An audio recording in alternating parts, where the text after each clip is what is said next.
Dear students, welcome to my YouTube channel. Dear students, stereo isomerism में हमने start की थी ज्योमेट्रिक आइसोमेरिज्म। और ज्योमेट्रिक आइसोमेरिज्म में हमने सिस ट्रांस आइसोमेरिज्म स्टार्ट कर रखी है। और सिस ट्रांस आइसोमेरिज्म हम डिस्कस कर चुके हैं अल्कीन्स में, साइक्लो अल्केन्स, साइक्लो अल्कीन्स, इसके अलावा अलीन्स यानी कॉमुलीन्स, और फिर बाइफिनाइल्स में। आज हम सिस ट्रांस आइसोमेरिज्म देखेंगे स्पाइरो कंपाउंड्स में। स्पाइरो कंपाउंड्स में भी कुछ कंडीशंस हैं जिन कंडीशंस में सिस ट्रांस आइसोमेरिज्म होती है, और उनमें कुछ कंडीशंस तो वही हैं जो पहले हम ज्योमेट्रिक आइसोमेरिज्म में पढ़ चुके हैं कि रिस्ट्रिक्टेड रोटेशन होनी चाहिए इनमें। और फिर ये ऐसे आइसोमर्स होते हैं ज्योमेट्रिक, इनको सेपरेट कर सकते हैं, कॉन्फ़िगरेशनल आइसोमर्स हैं। फिर हमने ये भी बात डिटेल से डिस्कस कर ली है कि इसकी तीन टाइप्स हैं, सिस ट्रांस, ई एंड जी, और सिन और अंताय। और फिर जो हमारे पास सिस ट्रांस आइसोमर्स हैं, इनमें एटम्स का सेम प्लेन में होना जरूरी है, और सेम प्लेन के साथ साथ एरियल डिस्टेंस डिफरेंट होना चाहिए। जैसा कि देखें, ये हमारे पास एक आइसोमर है, इसमें ये कार्बन डबल बॉन्ड बना रहे हैं। ये जो कार्बन डबल बॉन्ड बना रहे हैं ये sp2 है।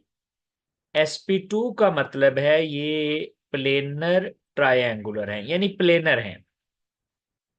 अब एक तो ये सेम प्लेन में है, sp2 है, ट्रायंगुलर प्लेनर है।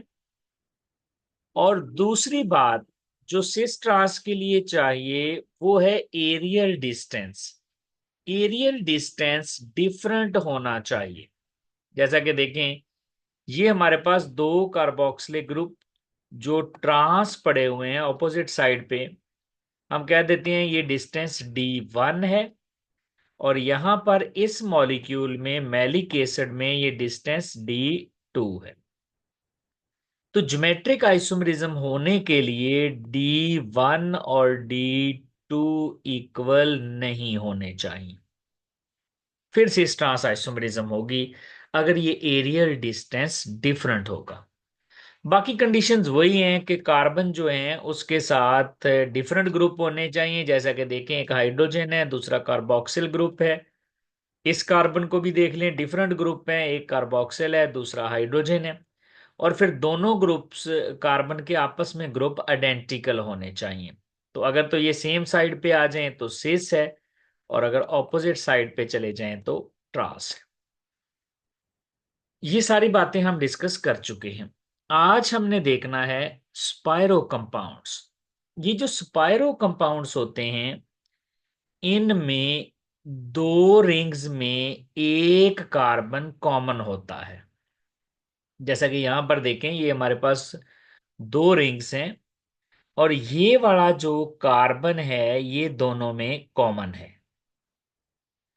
अगर दो रिंग्स में एक कार्बन कॉमन हो तो हम इनको स्पाइरो कंपाउंड्स कहते हैं। अब स्पाइरो कंपाउंड्स में भी यहां पर जब ग्रुप लग जाते हैं ये और ये, तो ये रिंग्स भी एक दूसरे के परपेंडिकुलर चली जाती हैं। जैसा कि हमने अलीन्स में देखा, जैसा कि हमने बायफिनाइल्स में देखा कि ये जो दोनों रिंग्स हैं ये रिंग्स एक दूसरे के साथ परपेंडिकुलर चली जाती हैं, और परपेंडिकुलर जाने की वजह से ये आपस में सेम प्लेन में नहीं रहती। जब सेम प्लेन में नहीं रहती तो इसका मतलब है सिस ट्रांस आइसोमेरिज्म पॉसिबल नहीं होगी। यानी ये जो एक रिंग है, अगर ये एक्स वाई प्लेन में है तो ये स्ट्रेस कम करने के लिए दूसरे वाली रिंग वाई जी प्लेन में चली जाएगी। और जब ये दोनों रिंग्स परपेंडिकुलर होंगी, परपेंडिकुलर का मतलब है सेम प्लेन में नहीं रही, अगर सेम प्लेन में नहीं रहेंगी तो फिर सिस ट्रांस आइसोमेरिज्म नहीं होगी, एक बात। और फिर ये जो एरियल डिस्टेंस होगा D1, ये बराबर आ जाएगा D2 के, अगर रिंग्स आपस में परपेंडिकुलर हैं। तो स्पाइरो कंपाउंड्स में भी जो रिंग्स हैं वो उन दोनों में एक कार्बन कॉमन होता है, और फिर दोनों रिंग्स आपस में परपेंडिकुलर चली जाती हैं, जिसकी वजह से एरियल डिस्टेंस सेम हो जाता है। और एरियल डिस्टेंस सेम होने की वजह से सिस ट्रांस आइसोमरिज्म पॉसिबल नहीं होती अगर उनमें दो रिंग्स हैं। जैसा कि हमने लास्ट लेक्चर में भी देखा कि इस तरह ये हमारे पास एक रिंग अगर एक्स वाई प्लेन में है तो दूसरी वाई जी में है। जब ये आपस में परपेंडिकुलर जाएंगे तो परपेंडिकुलर जाने की वजह से जो एरियल डिस्टेंस होगा यहाँ पर D1, और फिर ये जो एरियल डिस्टेंस D2 होगा, ये आपस में इक्वल आ जाएंगे। जब इक्वल आएंगे तो फिर सिस ट्रांस आइसोमरिज्म पॉसिबल नहीं रहेगी। कब? जब इनमें दो रिंग्स आएंगे। अगर हम इनमें रिंग्स ज्यादा कर दें, जैसा कि यहां पर देखिए 3 रिंग्स हैं, तो ये हमारे पास फर्स्ट वाली अगर एक्स वाई प्लेन में है तो सेकंड वाली वाई जी प्लेन या एक्स जी प्लेन में होगी, और ये फिर एक्स वाई प्लेन में आ जाएगी। अब इसका मतलब है ये फर्स्ट और थर्ड वाली रिंग एक ही प्लेन में आ गई, एक प्लेन में आ गई हैं, तो फिर सिस ट्रांस आइसोमेरिज्म पॉसिबल हो सकती है। अब इसके लिए सिस ट्रांस आइसोमेरिज्म के लिए बाकी कंडीशंस क्या थी कि ये जो कार्बन है इसके साथ डिफरेंट ग्रुप होने चाहिए, तो बिल्कुल डिफरेंट है, एक मिथाइल और एक एच है। दूसरा कार्बन भी देख लेते हैं, उसके साथ भी डिफरेंट है, एक मिथाइल है और दूसरा एच है। और फिर दोनों के आपस के ग्रुप आइडेंटिकल हैं, यानी ये मिथाइल एच है, इधर भी मिथाइल एच है। तो इसका मतलब इसमें सारी कंडीशन पूरी हो गई हैं। रिंग्स सेम प्लेन में है, मतलब ग्रुप सेम प्लेन में आ गए, ग्रुप डिफरेंट भी हैं हर कार्बन के, और आपस में आइडेंटिकल भी हैं।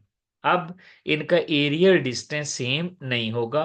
अगर तो ये सेम साइड पे आ गए हैं तो इसका मतलब है ये सिस है, जैसे दोनों एच सेम साइड पे हैं, दोनों मिथाइल सेम साइड पे हैं।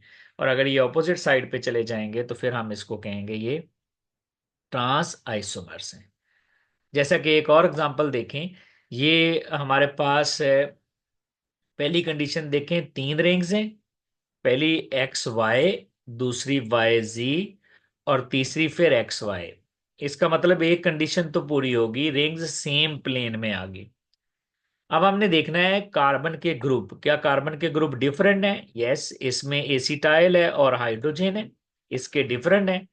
लेकिन इधर दोनों के मिथॉक्सी हैं, अगर दोनों के ग्रुप सेम आ गए तो फिर इसमें सिस ट्रांस आइसोमेरिज्म पॉसिबल नहीं होगी। सिस ट्रांस आइसोमेरिज्म की बाकी कंडीशंस वही रहेंगी। अब अगर हम इसमें रिंग्स और ज्यादा कर दें, 3 की बजाय 4 कर दें, तो first ring X Y, second वाली वाई जी, थर्ड वाली एक्स वाई, फोर्थ वाली वाई जी। तो इसका मतलब है ये जो रिंग है एक्स वाई जिसके साथ ये ग्रुप अटैच हैं, और ये जो वाई जी है ये सेम प्लेन में नहीं रहे। अगर ये सेम प्लेन में नहीं है तो फिर चाहे बाकी कंडीशन पूरी भी है, जैसे देखें इसके साथ एक मिथॉक्सी है, एक एसिटाइल है, डिफरेंट है, यहाँ भी एक मिथॉक्सी और एक एसिटाइल डिफरेंट है, और दोनों के ग्रुप्स आपस में आइडेंटिकल भी हैं। लेकिन चूंकि रिंग्स सेम प्लेन में नहीं रही, एक दूसरे के परपेंडिकुलर चली गई हैं, परपेंडिकुलर जाने की वजह से कंडीशन पूरी नहीं हो रही सेम प्लेन वाली, और दूसरी जो कंडीशन है एरियल डिस्टेंस भी फिर सेम आएगा, तो इसका मतलब है इसमें सिस ट्रांस आइसोमेरिज्म पॉसिबल नहीं। तो फिर सिस ट्रांस आइसोमेरिज्म होगी कब पॉसिबल? जब हमारे पास ऑड रिंग्स आएंगी स्पाइरो कंपाउंड्स में। स्पाइरो कंपाउंड्स में अगर ऑड रिंग्स आएंगी तो फिर पॉसिबल है, और अगर इवन रिंग्स आएंगी तो फिर पॉसिबल नहीं है। बाकी कंडीशन भी देखनी है रिंग्स के साथ साथ कि ग्रुप कार्बन के डिफरेंट होने चाहिए और दोनों कार्बन के ग्रुप आपस में आइडेंटिकल होने चाहिए। ये था डियर स्टूडेंट्स हमारा एक और लेक्चर सिस ट्रांस का। अब नेक्स्ट लेक्चर में हमने सिस ट्रांस आइसोमरिज्म देखनी है चेयर फॉर्म ऑफ साइक्लोहेक्सेन में। Thank you very much.